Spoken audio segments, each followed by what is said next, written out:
Welcome dito sa The Sun Tarot. Ang reading nito ay for collective for anyone who can resonate sa reading nito. This is a general reading and a collective reading.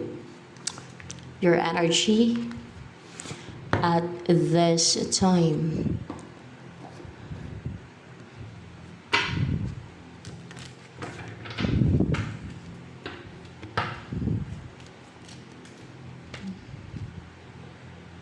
King of Swords.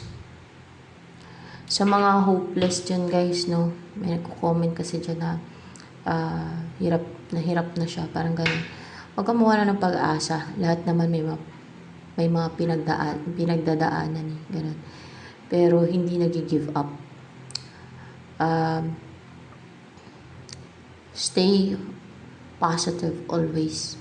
Kahit kaano kahirap yung situation. Ganun. Basta nasa right path ka lang, no? Talagang may pag-asa yan, may pag-asa. Ang mahalaga ay marunong kang makontento sa kung anong meron ka, at huwag ka mag-give up. Stay strong and stay positive. Yan. Possible na dumadaan ka sa transformation pag matindi yung pinagdadaanan mo. Matatapos at matatapos din yan. Alam niyo naman na may mga demonyo dito sa mundong to. May mga hindi natin nakikita. May mga dark entities. May mga evil, no? Na sumasabayan sila eh. Pag may problema yung isang tao, pag may pinagdadaanan, atakihin ka pa nila ng atakihin. O kaya mga spirits ba, atakihin ka pa nila ng atakihin. Tapos yung mga tao na walang empathy, pag alam nilang weak ka, mahina ka, na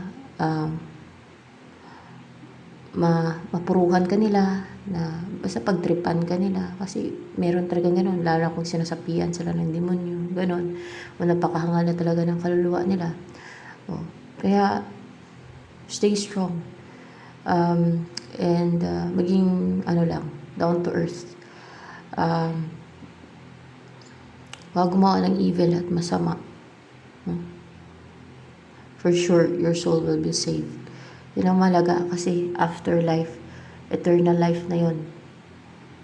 Pag na-save ka, magiging masaya ka na yan, mamumuhay ka na ng masaya, peaceful, hindi na kagaya ng buhay dito sa mundong to.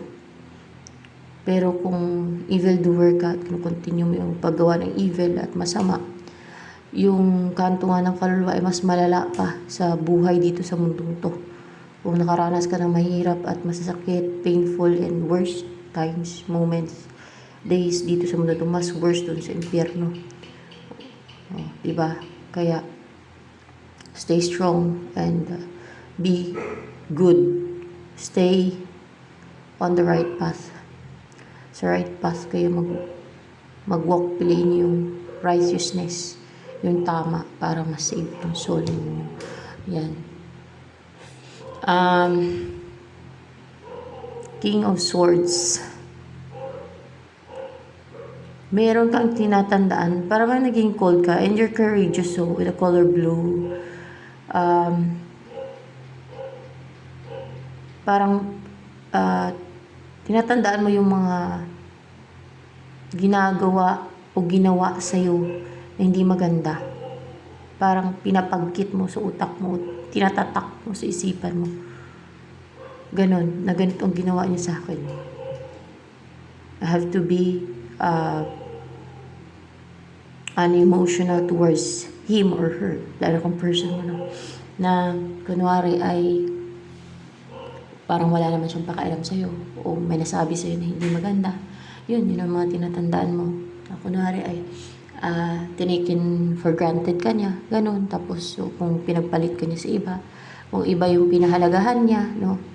At hindi ikaw, o iba yung pinili niya at hindi ikaw. Mga ganun ba? Tinatandaan mo. And you are intellectual. Logical, mag-isip. Clear yung mind mo. And you're tough with the King of Swords.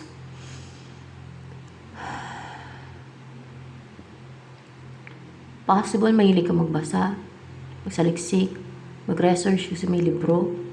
Oh, you're intelligent. And may mga books. Oh. Madami kang alam. May libro din dito. And you're flexible. Your mind is flexible to learn a lot. And your mind is capable to accumulate knowledge and information, mga ganyan. Your mind is strong, not weak right now. Ano pang energy mo ngayon?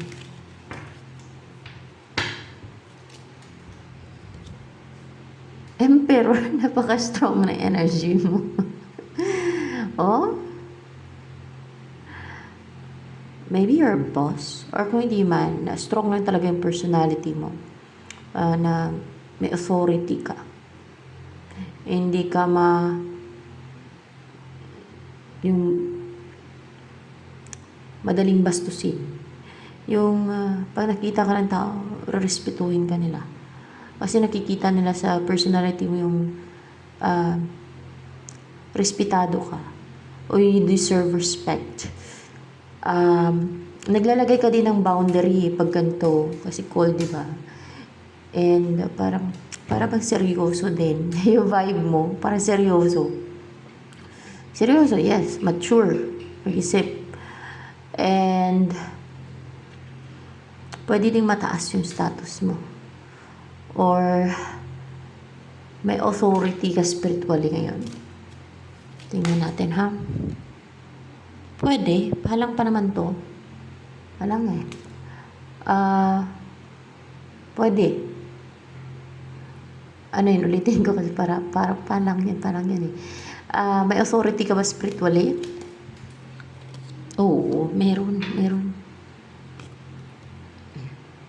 Ibig sabihin yan, pag may authority ka spiritually, hindi ka madadala, hindi ka masusulsulan ng mga demonyo.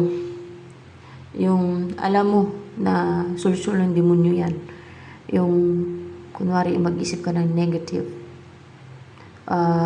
nasulsulan ka niyang magpakamatay, mga ganun ba? You can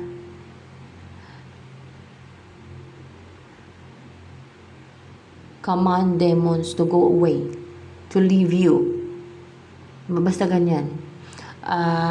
And also, strong ka. Hindi ka yung parang lulukulukuhin ng mga demonyo. Mga ganun ba na, ganun yung may authority spiritually na hindi ka nila manipulate. Yan. Ganun din yung ibang tao. Alam nilang hindi ka nila basta-basta ma-manipulate. Hindi ka nila ma-manipulate. Lalo sa, kasi may, ano ka daw eh, parang may strength spiritually, o may ano ka, may authority spiritually. Yan.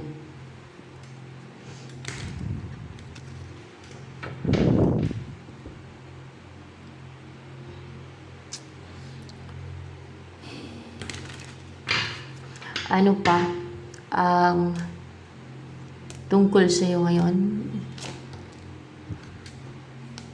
Three of Swords. In reverse tong isa na to. Nasasaktan ka. Na-hurt ka.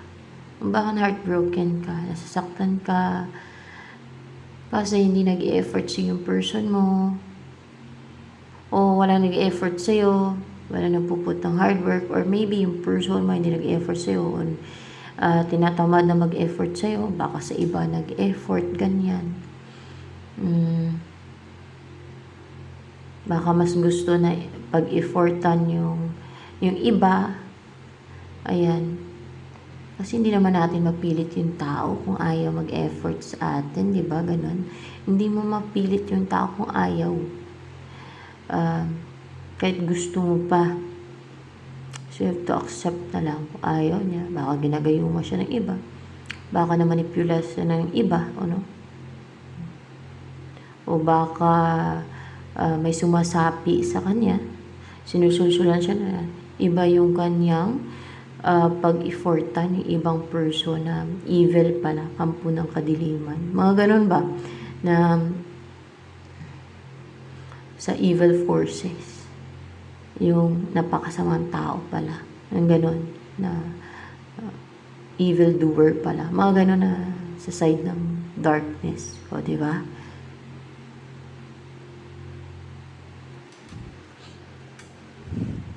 So,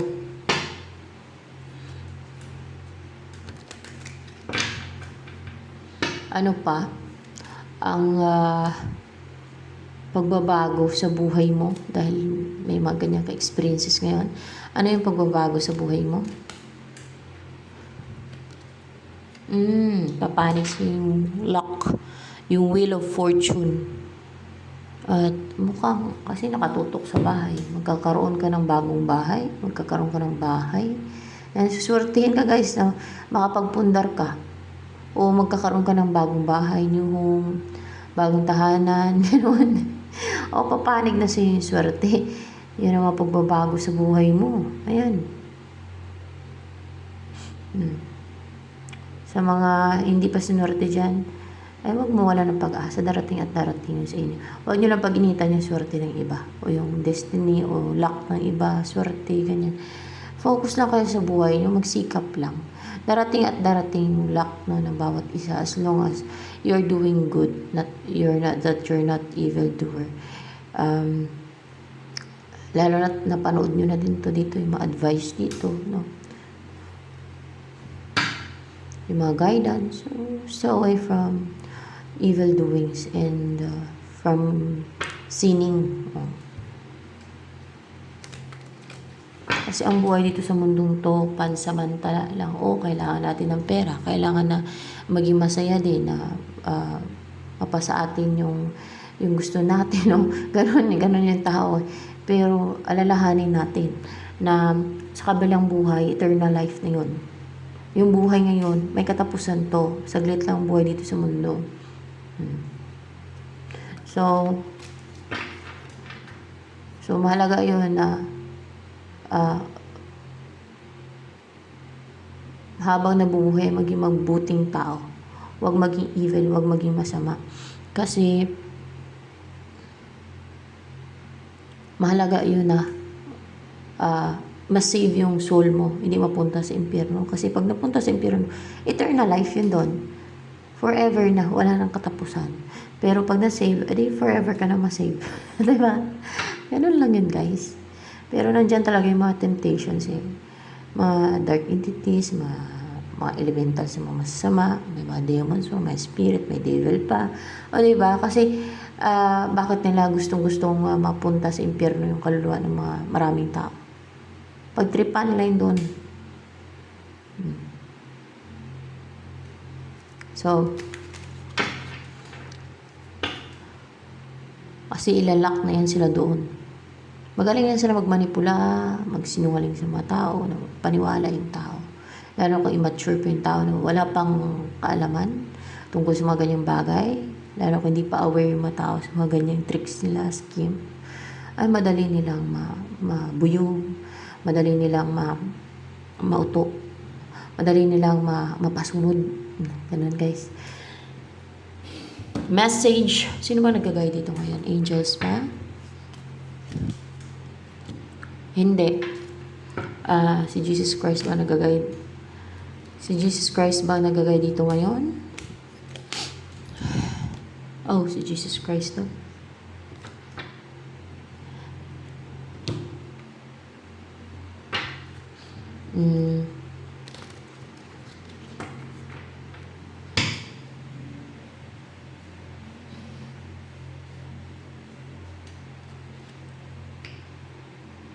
Yung mga gumawa ng mga hindi maganda sa akin, dala ng insecurities at na-hurt sa mga sinasabi ko o ano man na reason ninyo o ano sa mga still nanonood pa rin dito.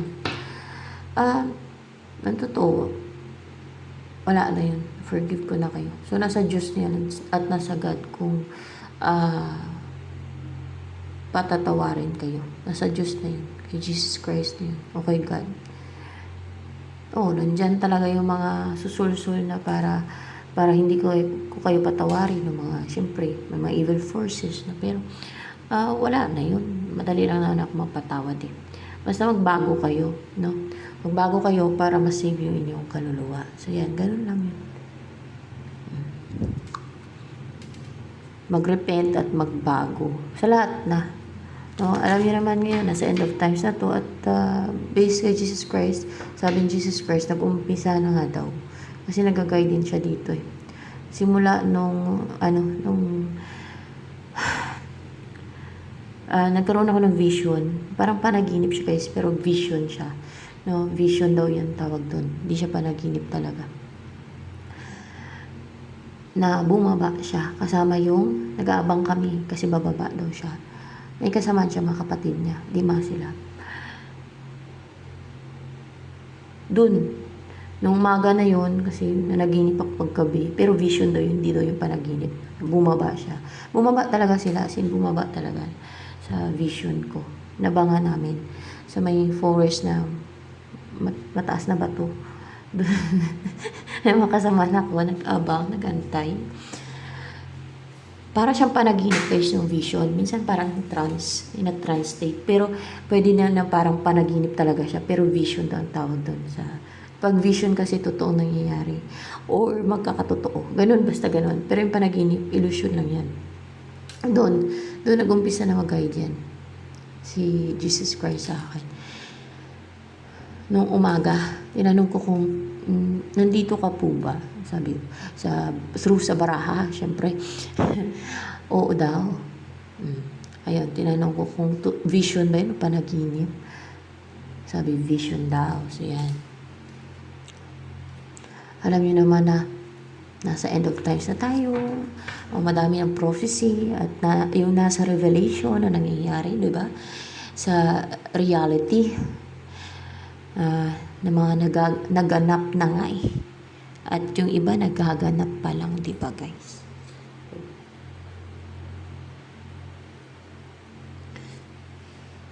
Pero yung mawawakas na talaga yung mundo na ma-vanish na talaga. Siguro matagal-tagal pa yan. Pero nag-umpisa na yung end of the world. Yung pagsira, pagwasak. Yung mga signs na nasa end of times na nandyan na yung nag-umpisa na yung end of the world. Hindi naman kasi biglaan yun, isahan lahat eh. Kumbaga, sunod-sunod lang yan, no? Ng mga nangyayari na nagaganap, kung ano nakalagay sa Biblia, kung ano yung mga prophecy, kung ano yung mga propesya, kung ano yung mga nasa revelation, mga ganyan ba? Yan ang tinutukoy ni Jesus Christ, the end of the world. Unti-unting nag-umpisa na, winawasak yung mundo. Winawasak yung nagkakaroon ng mga calamity, ng mga dilubyo, ng mga pangyayari na hindi common na nangyari noon. Na gano'n yan eh. Na may mga nangyayari ng propesya. Basta mga gano'n. Actually, matagal-tagal na may mga nangyayari propesya eh. Nasa end of times at nag-umpisa na noong 2024 pa, November ata, doon nag-umpisa yung end of the world. Ibig sabihin doon na sinimula nila yung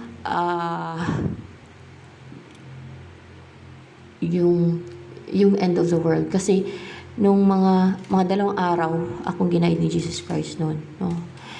Pero after that, umalis sila ng mga kapatid niya. Kasi para umpisa na daw nila yung end of the world, yun na pala yun. Pagtungtong ng ewan ko noong November, kung may mga nagaganap na noon na. Pagtungtong ng January, di ba? California, China. Pinasunog galing sa langit talaga apoy. Tapos may kasama pang kidlat. See? So, ano pa?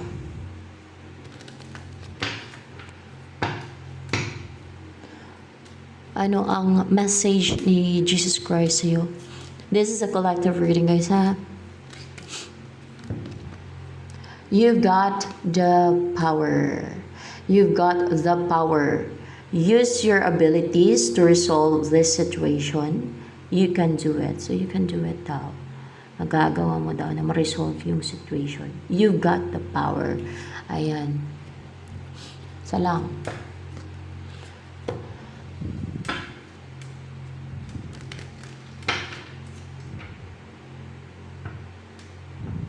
So, nasa inyo na yon kung maniniwala kayo o hindi.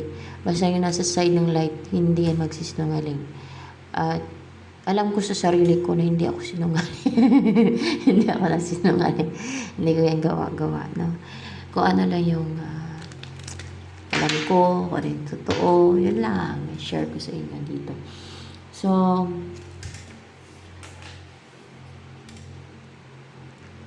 madami na din mga nagpe-preach ngayon. Hindi lang po ako, no? Madami. Sa love life, sinong paparating sa'yo? Three of Pentacles. Someone na makipag-collaborate sa'yo, makipag-usap sa'yo, or na-recognize work niya. Nakita ng galing. Oh, this person is working with a team. May ka-team siya sa work niya, sa ginagawa niya, sa binibuild niya. They're like a team, no? Or pwede din makapag-usap to sa'yo, makipag-collaborate sa'yo. Sino tong person na to na nag-embody ng Three of Pentacles? Judgment, someone na naklaruhan. Clear yung judgment niya. Iisipan niya, the way siya mag-judge ng situation. Minsan kasi pinapaklouded ng enemy yan. Alam niyo naman yung mga demonyo, mga evil entities, guys, at mga spirits, no? At mga devil. Pinapakloud na yung isip ng tao. Lahat ng tao. Kaya dapat marunong tayong mag-determine kung clouded ba yung isipan natin o hindi. O may nagpapakloud ba? May nagpapaklouded. Kasi pinapaklouded nila yung isip ng tao. Pero naging ano na to, guys, naging clear na yung kanyang judgment. Maliwanag na, klaro na yung isipan niya. Yung judgment niya, the way siya mag-isip, mag-judge ng mga bagay-bagay, na situation, no? Ganun. Sa connection nyo, o mga ganun ba? Kilala ka na ba nitong tao na to? Na darating na to sa'yo? Yung person na yan, kilala ka na niya? Kilala ka na niya, guys? Humahanga ba yan sa'yo? With a star? Humahanga siya sa'yo. Kung kaya gusto ka niyang pakasalan? Kung kaya gusto ka niyang pakasalan, humahanga siya sa'yo. Oh, kung kaya gusto ka niyang pakasalan. So, see? At yung mapasa kanya na, nagiging possessive siya sa'yo. Ano yung kinahangaan sa'yo ng person na to, na darating sa'yo? Mahanga daw sa'yo eh. Yung knowledge mo. And, baka nasama lang to, pero sama ko na din. Dahil knowledgeable ka. Matalino ka, knowledgeable ka. You're capable to acquire and gain a lot of knowledge. You're capable to accumulate a vast of knowledges. Ganun ba? At pag-grow yung knowledge mo. Para maging knowledgeable, magbasa, magtanong kung hindi mo alam, di ba? Ganun yun eh. Sa mga sa mga tao dyan na tingin ninyo ay hindi kayo ganun ka na knowledgeable, no? Magtanong. Huwag mahiya magtanong. Kung hindi nyo alam, magtanong kayo para alam nyo. Di ba? Pwede din i-research nyo sa Google, sa YouTube. Ang dami na kayo pwedeng ma-researchan. Magbasa. Saan ba kayo makakakuha ng knowledge? Sa pagbabasa, sa pagtatanong, sa pagre-research, sa pagsaliksik, o diba? Ganun lang yun. And you are so brave to share your knowledge also. Kung ano yung mga alam mo, kung ano yung mga nalaman mo. Yes, you are so brave to share your knowledge also. Ganun ang mga taong knowledgeable. They share their knowledge. Hindi nila kinikip yun, hindi sila selfish.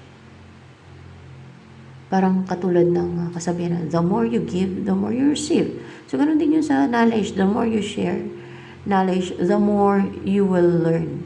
The more na dadami yung knowledge mo, yung kaalaman mo. Parang mga ganun ba? Di ba? Huwag maging madamot.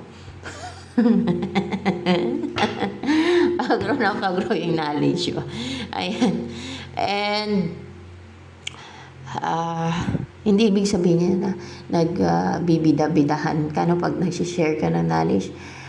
Others will benefit. It could help others. It could educate others.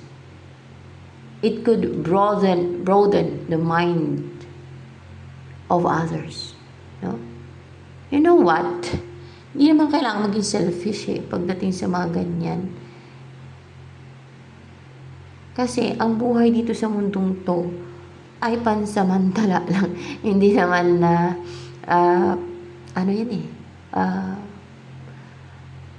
pang forever yung buhay dito sa mundong to. 'Di ba? Ang lahat ng tao ay namamatay, o 'di ba? So yan. So pag nag-share ka ng knowledge, pinapakita mo lang na you're not selfish, you're not greedy. You're not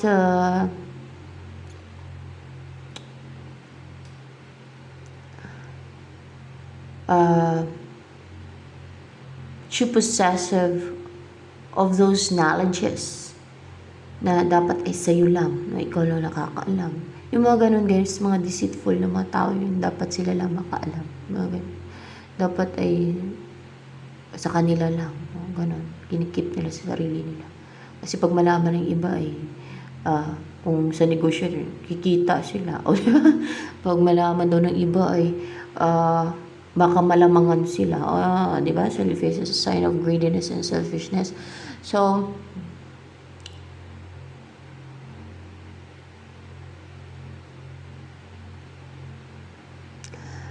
ito pa.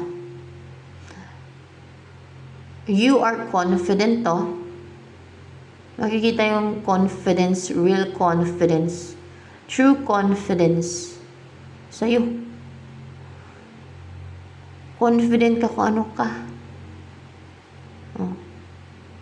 Kung ano yung totoong ikaw. You show your true self. This is truth, color blue. Your true self, your real self, and confident ka. Kung ano kaya, pinapakita mo, confident ka pa. Ayan yung buhay ko, yan ako O diba? Kahit na yung hirap, hindi ka ganun ka abundant yung buhay mo na kunwari ay naglalako ka, no? O kung ano man yung source of income mo na kunwari ay kinakahiya ng iba, no? Kunwari ay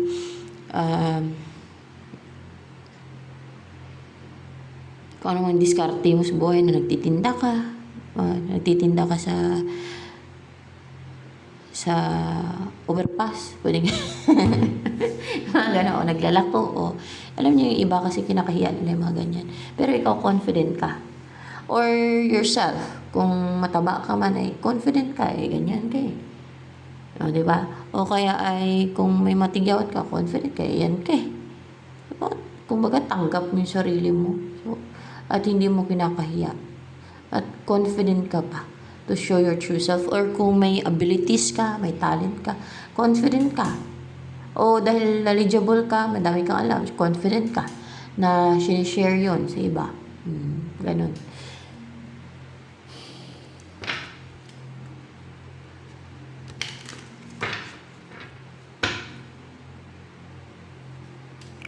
Walang masama na trabaho. Basta hindi madumi, no? At hindi sa evil na paraan o masamang paraan. Ganun. At hindi madumi. Alam niyo naman kung ano yung madumi, guys. Dahil bawal din talaga yan. Pero yung iba kasi, guys, no choice sila, guys, dahil sa hirap ng buhay. Kaya, kawawa din, no? Yung mga katulad ng mga GGRO, no? Madumi na gawain talaga yun, guys. Madumi yun. Siyempre, iba-iba yung nag-ano sa kanila eh. 'Di ba? Iba-iba yun eh. Madumi talagang trabaho yun. Pero no choice lang kasi, no sila. Kaya, sa mga hindi napilitan na magtrabaho sa ganun, na hindi dumating sa point na magtrabaho sa ganun, na hindi nakaranas ng hirap ng buhay, no? Ay, maswerte kayo. Maswerte tayo, no? Hindi tayo naging ganun. O, diba? Na hindi tayo nagtrabaho ng ganun. Kasi sila, parang no choice na yun sila eh. Parang talagang pakapalat na lang talaga sila ng mukha ba. Ano yun? Madumi na trabaho yun. At masama talaga yun, guys. Pero no choice sila. Kawawa din naman sila eh. Yung dignidad nila ang naruruwin eh. Yung pagkatao nila, diba? Pero, yun nga. Mahirap kasi ang buhay dito sa mundo. Totoo lang. Pero pasalamat lang tayo na hindi tayo nagtrabaho sa ganon. Diba? Na hindi tayo mantong sa ganong sitwasyon na ma-push na talaga na gumawa ng ganon. Kahit anong hirap ng buhay na pinagdaanan eh. Hindi mo pinasok yan, no? Hindi naging madumi. Ganun pa. Oh. Pero ang buhay dito sa mundong to ay pansamantala lang. Parang dumadaan lang din sa mundong to. Diba si Jesus Christ nga eh. Sino ba yung Magdalena ba yun? Yung pinagtanggol niya na binabato ng mga tao kasi ano daw madumi, ganun. Pinagtanggol niya kasi kawawa nga naman. No? Na ganun na nga yung tao tapos batuhin pa nila. Diba? Yun pala kay may mga demonyo pala sa kay Magdalena. Kung kaya naging ganun siya. Actually, wala naman siyang pinipirwisyo eh. Yung sarili niya, yun ang sinisira ng dignidad niya, yung sarili niya. At demonyo ang nag-udyok sa kanya na pumasok siya sa ganong gawain.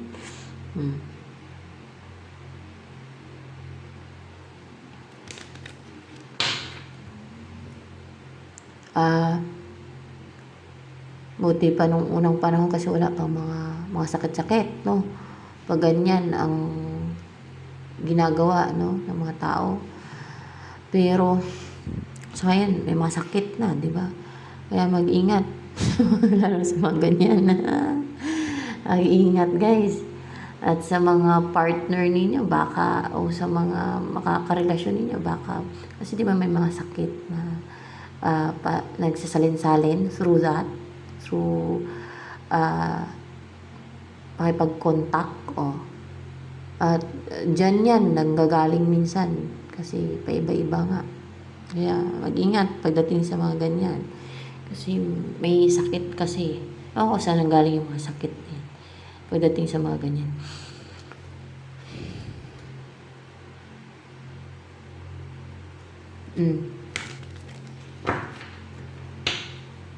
Kaya kung may mga partner kayo, ay na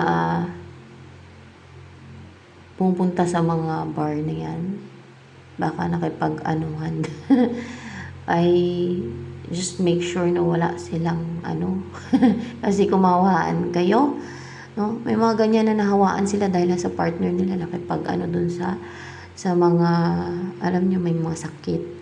Nahawaan din sila, guys, kawawa. Mga HIV pa naman, Diyos ko po. Kasi may mga ganyan na sakit eh. Salin-salin din eh.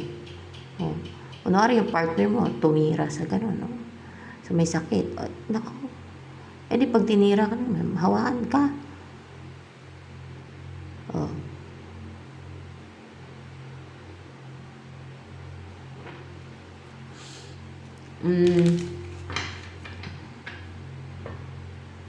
Kaya dapat mag-ingat din.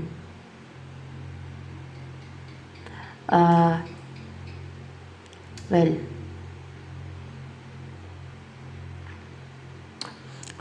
ano yung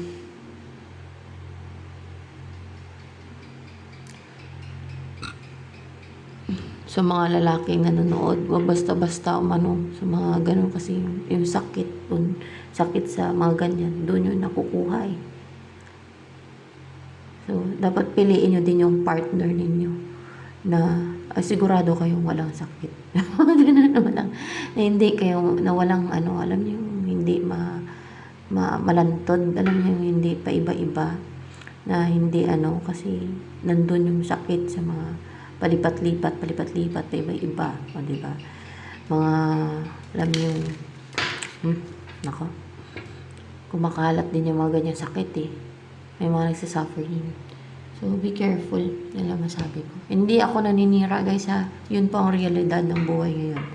So, kaya dapat mag-ingat tayo. Para hindi mahawaan. Kasi once na dumikit yung mga ganyan sakit, parang ang hirap ata gamutin yan. Oh. Kaya maging wise, huwag kayong tumira sa mga ganon, sa mga lalaki. O mga babae din, alam niyong gumagamit ng mga ganon, natatrabaho sa mga bar, sa mga yung basta sa mga ganon, yung mga GRO. Huwag niyo nang patulan kasi baka may sakit pa yan. No? O kaya ay yung mga lalaki, pag alam niyo nagtatrabaho sa mga ganon, huwag na kayo makipag-ano kasi piliin niyo maging partner niyo na sigurado kayo walang sakit. Na hindi kasi mahawa kayo din mag-suffer. Ito lang. So, ano pa?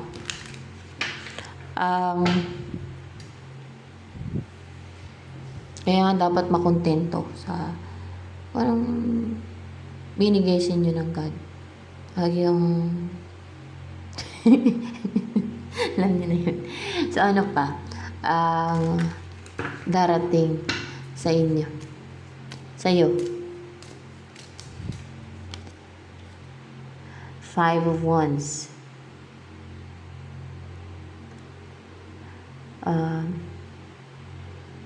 Competition. What's with the 5 of Wands here nagparating sa'yo? Ano yung tungkol sa mga sakit na yun sa ano yun, galing sa mga pakipag-contact sa iba? Ikaw po ba yung nagpaano ng Jesus Christ? Nagparating sa mga tao na yun? Kasi ginaguide niya lang ako eh. Siya nga guys. Siya nag-guide niya eh. O diba? Kasi para mag-ingat kayo. So, ginaguide niya lang din ako niyan. No? May makipag-compete. There's competition eh. Oh. There's competition. Ano to? Magkaroon ng competition. Mas sasali ka sa competition. Ganun ba yan? Sasali ka daw sa competition. Or may mga makipag-compete sa'yo pagdating sa lover mo. Oh. Na gusto din nila na sila ang piliin ng lover mo. Ganun ba yun? Gusto din nila, wish nila na sila ang piliin ng lover mo. Nitong person na yan. Ay, hindi yan. Yung isa, sigurong person na may gusto sa'yo na person. Yung isang person na may gusto sa yung isang person na may mga option siya o madami. Kung hindi niya man option yon na wala naman siyang pinagpipilian, madami ang pwedeng maging option siya kasi madami nagkakagusto sa kanya. Na wini-wish nila, gustong-gusto nila na maging lover sila ng person na yan. Iba to.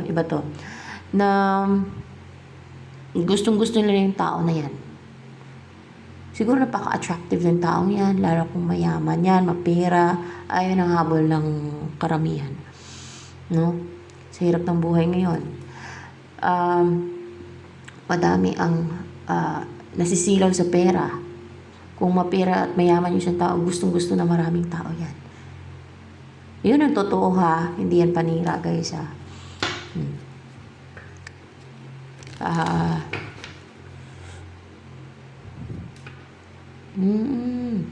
makipag-compete sa'yo dahil sa gustong-gusto nila ang lover mo para mapasabak ka sa competition ba.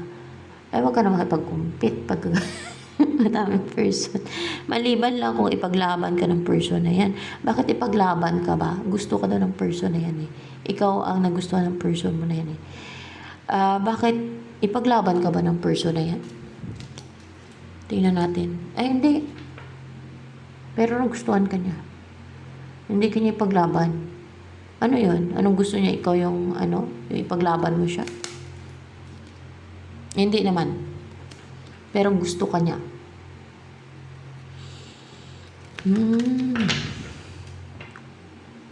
Pagka ganyan na madaming kakumpet, lalo kung hindi ka naman mahal, at nag-intindi pa ng iba, hindi naman sa'yo nakafocus, hindi ka naman malaga sa kanya, hindi ka naman importante sa kanya, na hindi na sa'yo ang atensyon niya nakafocus, sa iba na lang siya, o diba? Wala ka pang sakit ng ulo, wala ka pang stress.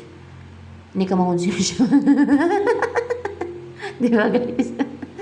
Anin mo yung yaman niya. Kung makonsumisyon ka lang, no? Lalo kung player yan, at kung may pera yan, mapera yan, at player yan, ano po guys? Ang pala may stress, consumption, magkaroon ng anxiety, ma-depress ka lang. Ang problema ka lang guys. So, ito, may darating din sa'yo na isa na to, humanga sa'yo. So, ito yung best option, sa tingin ko ito yung best choice, no? Yung isa na yan. Lalo kung sa'yo nakafocus ang attention niyan, kung ikaw lang, kung gustong-gusto ka niyan, di ba? Kung talagang ipaglalaban ka niyan. Gusto ko pati mapangasawa nito. Ayan. Ano ang gustong sabihin sa'yo sabi energy? Ito, person na to, na darating sa'yo. Ito, yung judgment na yan, na naklaruhan. Anong gusto niya sabihin sa'yo? Anong gusto niya sabihin sa'yo? Pupuntahan ka niya? Ano yung pupuntahan ka niya? Pwedeng message, pupuntahan ka niya. Oo, kasi attracted siya sa'yo. Kasi gusto ka niya mapangasawa eh. Pupuntahan niya. So yan, yan ang maganda. Yung porsigido talaga, determinado. Buong loob. Matapang na ipursu ka. Yung hindi nag-hesitate. Yung walang patumpik-tumpik para sama na kayo agad, ganun yun. Kasi kung parang nag-hold back pa, nagdadalawang isip, abutin ka na siyam-siyam yan. Walang joy yan. So ano pa yung nais sabihin sa'yo ng person na to? Ano ba yun? Ito, yung nag-embody ng judgment na yan. Ano kaya yan? Naklaruhan na talaga siya guys. Klaro na sa kanya na gusto kanya mapangasawa. Hindi na siya nalilito pa o naku-confuse. Alam niya na kung anong gagawin niya. Puntahan ka niya. Pupuntahan ka niya. So pag yung person ninyo, pag may personal person sa inyo, napuntahan kayo, o nakipagkita sa inyo, o pinuntahan kayo, sa inyong reading yan. Naka-resonate talaga kayo. Relate kayo. So, ano pa? Ito naman, yung person na to na mukhang admirer. Madami siyang admirer. Ano ba yung mga nagkakagusto sa kanya, nag-admire sa kanya? Malamang. Nag-admire sa kanya. Nag-admire sa kanya guys. In-admire siya. Yung tao na to, yung isa na to, na madami nag-admire sa kanya. Mga admirer niyan. Baka sikat. Kilala. Diba? O baka mayaman. Kaya madaming admirer. Madaming gustong-gusto maging maging lover. Na gustong-gusto siyang mapangasawa ng mayan siguro. Lalo kung mapera yan, mayaman o sikat. Sabihin mo, sa kanila ka na lang, doon ka na lang. Ayaw ko ma-stress.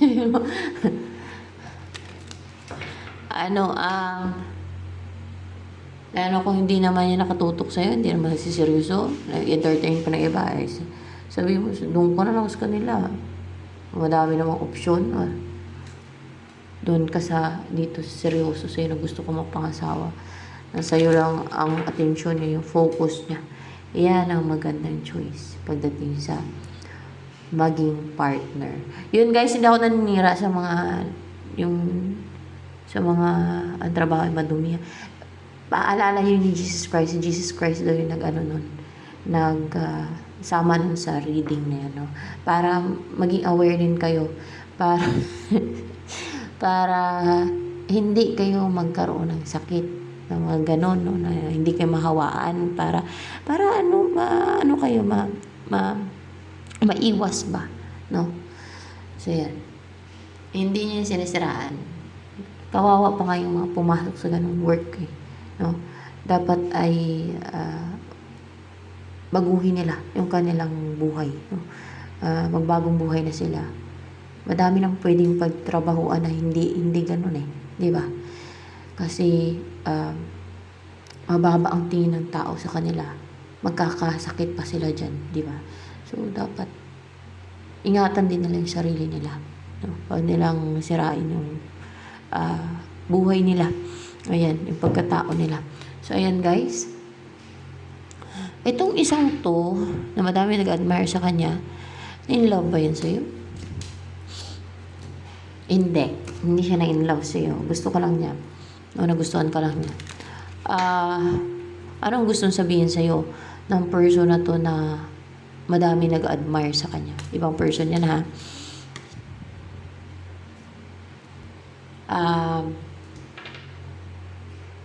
Knight of Wands in reverse.